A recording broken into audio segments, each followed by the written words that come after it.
மீண்டும் ஒரு அருமையான ஒரு கவிதை வழங்குவதற்காக ஒரு கவிஞர் வந்திருக்கிறார்.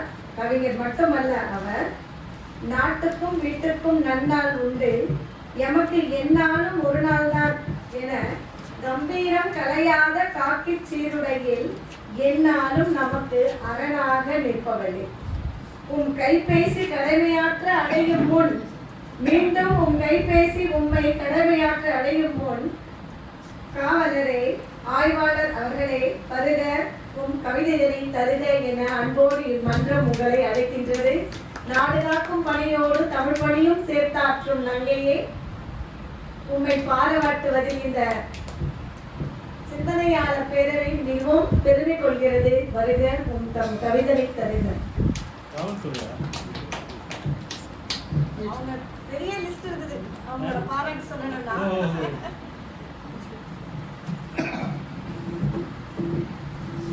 வாழ்ந்தாலும் தமிழுக்கும் தமிழருக்கும் வாழ்வேன், வளைந்தாலும் நினைந்தாலும் தமிழ் பொருட்டே ஆகும், தாழ்ந்தாலும் வீழ்ந்தாலும் தமிழ் மீதே வீழ்வேன், தனியே நான் என்றாலும் என் கொள்கை மாறேன், சூழ்ந்தாலும் தமிழ் சுற்றம் சூழ்ந்துரிமை கேட்பேன், சூழ்ச்சியினால் பெருத்தந்தன் உடலை இரு கூறாய் போழ்த்தாலும் சிதைத்தாலும் முடி கண்ட முடியும், என்னை புதைத்தாலும் எரித்தாலும் எனது அணுக்களெல்லாம் தமிழ் அதுவே என்று சொல்லி தமிழை வணங்கி, என ஈஸ்வரர்களை வணங்கி, உண்மை போன்ற ஆன்றோர்களையும் வணங்கி, இங்கு குழுமி இருக்கும் அத்தனை அன்பு நெஞ்சங்களுக்கும் எனது நன்றியை தெரிவித்துக் கொள்கிறேன். எனது கவிதையின் தலைப்பு பெண்கள் அன்றிலிருந்து இன்று வரை கடந்து வந்த பாதை. எனது வரிகளில் உங்கள் முன்னிலையில் சொல்ல மகிழ்ச்சி அடைகிறேன்.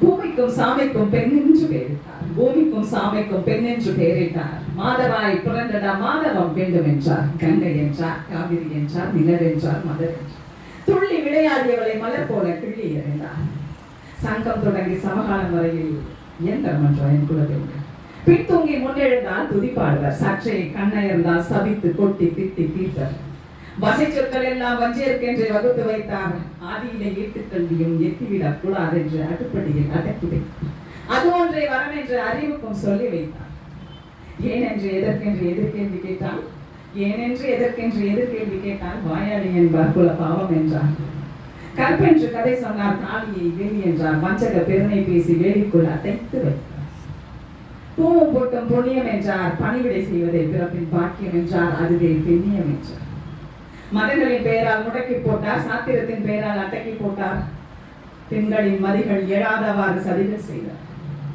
சிரித்த முகம் அம்மா போல் இங்கே உள்ளவர்கள் போல் சிரித்த முகம் சிந்தை எள்ளும் இளமை அழகில் வெளிச்சம் அதை கண்டிடாத வீட்டுக்குள்ளே தான் இருந்தார், வெளிச்சம் அதை கண்டிடாத வீட்டுக்குள்ளே தான் இருந்தார், வாசல் தாண்ட வஞ்சியவள் கெஞ்சினாலும் ஒருபோதும் விட்டதில்லை, வாசல் தாண்ட வஞ்சியவள் கெஞ்சினாலும் ஒருபோதும் விட்டதில்லை, வந்திருந்தால் வாசல் தாண்டி வந்திருந்தால் அன்றே விடியலாக்கி எழுச்சி மலர் விரித்திருப்பாள், விந்தை பல புரிந்திருப்பாள், விண்ணை தாண்டி விஞ்சியிருப்பாள், சமத்துவம் வீதியெங்கும் சமத்துவம் வீதியெங்கும் சரிசமமில்லை வீட்டுக்குள்ளே, போதைக்கு பொருளாக காட்சிக்கு கனியாக வாசமகள் பேசினாது வாசல் தாண்ட விட்டதில்லை, பொத்தி பொத்தி பூட்டி வைத்தார், பொத்தி பொத்தி பூட்டி வைத்தார், வளர்ந்து நாடு வெட்டி வைத்தார், பேர் பெற்ற பெண்கள் என்னும் சமூகத்தில் ஏற்றம் பெற்ற போதிலுமே போற்றமில்லை பாறைகள் ஒரு வீட்டில் உள்ளார், ஆத்திரம் கொண்டால் அகம்பாவம் என்றார், சித்திரப்பாவை என்னதான் செய்வார், பாரதியும் தாசனும் பாக்கள் எழுதி வீழ்த்தி தந்தனர், ஈரோட்டு பெரியார் இயம்பினார்,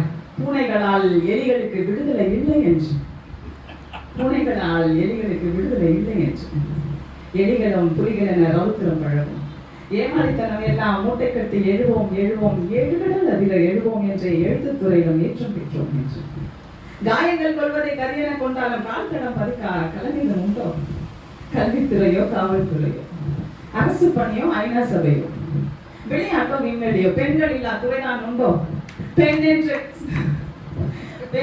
சலித்தவரெல்லாம் முகம் தன்னை சுழித்தவரெல்லாம் கண்ணென்று கழிக்கின்றனர், இவள் என் மகன் என்று மாதனை தட்டுகின்றனர், சிதைந்த கல்லையும் சிற்பமாக்குவான் சிற்பி, சிதைந்த கல்லையும் சிற்பமாக்குவான் சிற்பி, அதனையே சொல்லி கற்பத்திலும் கற்பி, புதைந்த பொக்கிஷமாய் புலப்படக்கூடிய கண்ணில் பரந்த வானமாய் வகைப்பட உலகம் தன்னில் என்று பெண்கள் வளம் வருகின்றனர். ஆனாலும் சிலர் வெளிவராமல் அடங்கித்தான் கிடக்கிறார்கள், முடங்கித்தான் கிடக்கிறார்கள், வெந்ததை கொண்டோம் வேதனை கொண்டோம் என்று தான் இருக்கிறார்கள். சரித்திரத்தின் பக்கங்கள் நமக்காக காத்திருக்கிறது. உழைப்பின் வேர்கள் கசக்கும், அதன் கனிகளோ இனிக்கும் என்பதை மனதில் நிறுத்த வேண்டும். உழைக்க வேண்டும், சரித்திரத்தின் பக்கங்களை நெய்ய வேண்டும், சாதனை கிருமிகளை கொய்ய வேண்டும் என்று இந்த அருமையான வாய்ப்பினை தந்த தோழர் அவர்களுக்கு எனது நன்றியை பாராட்டி அனைத்து உள்ளங்களுக்கும் என் நன்றியையும் பாராட்டையும் தெரிவித்துக் கொண்டு விடைபெறுகிறேன். நன்றி. கவியரங்க தலைமைக்கு மிகவும் நன்றியை தெரிவித்துக் கொண்டு விடைபெறுகிறேன். நன்றி, வணக்கம்.